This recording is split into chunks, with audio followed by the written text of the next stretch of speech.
ලෝකේ කාන්තාඝාතන වලින් 40% කළා තියෙන එක ඒගොල්ලන්ගේ බෝයි ෆ්‍රෙන්ඩ්ස්ලා. එක්ක නැත්නම් ඒගොල්ලන්ගේ හස්බන්ඩ්.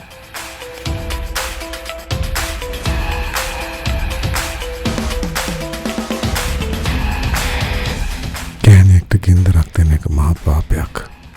ඒ ගින්දර එක්ක සෙල්ලම් කරද්දී ඒ ගින්දර සමහර වෙලාවට බොහොම පොඩියට නිවිලා ගියත් සමහරක් කෙනෙ ලැබුගින්නක් කළා හැමතේම අලුත් ඌවිලි කරලා දානවා.